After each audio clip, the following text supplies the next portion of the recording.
لا أقسم بمواقع النجوم وإنه لقسم لو تعلمون عظيم إنه لقرآن كريم في كتاب مكنون لا يمسه إلا المطهرون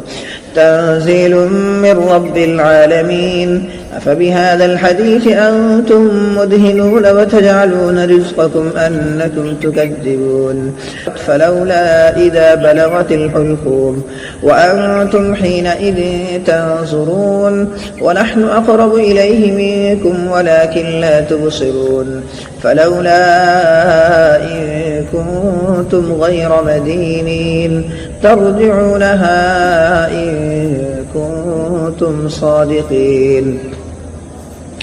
فأما إن كان من المقربين فروح وريحان وجنة نعيم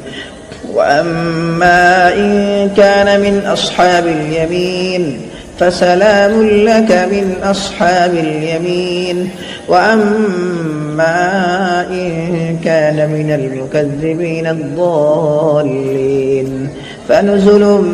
من حميم وتصلية جحيم إن هذا لهو حق اليقين فسبح باسم ربك العظيم.